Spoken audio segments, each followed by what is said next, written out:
అన్న. సంక్రాంతికి బాలయ్య బాబు వర్సెస్ రామ్ చరణ్ అంటే ఏం చెప్తారు? Daaku Maharaj and game changer. Balayya Babu garu ఎక్కడ దగ్గర, రామ్ చరణ్ గారు ఎక్కడ దగ్గర, వాళ్ళిద్దరికి గట్టి పోటీ ఉంది. ఓకే, కానీ ఈ రెండు సినిమాలతో వచ్చే ఇంకో సినిమా హిట్ అయితే, అంటే ఈ రెండింటికన్నా హిట్ అవుతుంది అనుకుంటున్నాను నేను. సో మీ ఎక్స్పెక్టేషన్ వెంకటేష్ బాబు మీద ఉంది. ఎందుకంటే ఇప్పుడు నిజానికి పోటీ వాళ్ళిద్దరు కన్నా, అంటే సేమ్ ఏజ్ గ్రూప్ కాబట్టి.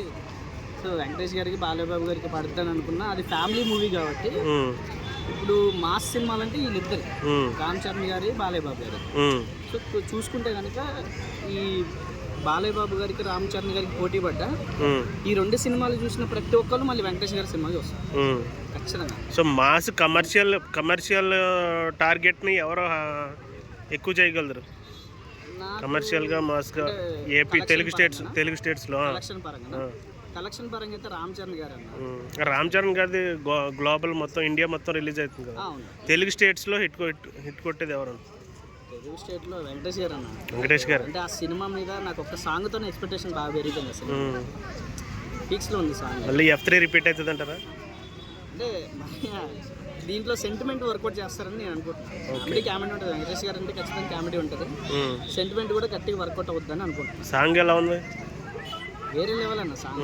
అసలు కంబ్యాక్ గట్టిగా ఇచ్చింది నిజంగా. సింగర్ ఆయన పేరు రమణ గోకుల్ గారు. అవును, ఆయన నిజంగా మంచి కంబ్యాక్ ఇచ్చిండు. బాగుంది సాంగ్, పిచ్చి పిచ్చి నచ్చింది. పాడతారా? ఏం పాట? అదే గోదావరి గట్టు మీద రామశిల తర్వాత.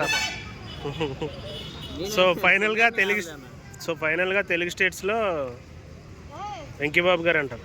అంటే కొద్దిగా మంచిగా ఆడియన్స్ ఇష్టపడి వెళ్ళే సినిమా అవుద్ది అని నేను అనుకుంటున్నాను. మా సినిమాలు అన్న బాలయ్య బాబు గారి కానీ, రామ్ చరణ్ గారు ఇంకా అంటే అన్ని భాషలలో రిలీజ్ అవుతుంది కాబట్టి, చాలా భాషలలో రిలీజ్ అవుతుంది కాబట్టి అది వేరే జానర్, ఇది వేరే జానర్.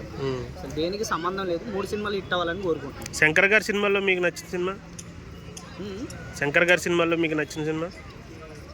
శంకర్ గారి సినిమాలో నాకు నచ్చింది చాలా. భారతీయుడు, జెంటిల్మెన్. అంటే ఆయన ఈ మెసేజ్ ఓరియంటెడ్ ఇష్టమా, కమర్షియల్ ఇష్టమా? భారతీయుడు ఈయన ఆపిండు నిజంగా ఈయన ఆపిండు. ఆయన వేరే బయట ఎందుకు అలా సావ చెప్తాం మమ్మల్ని. ఇదే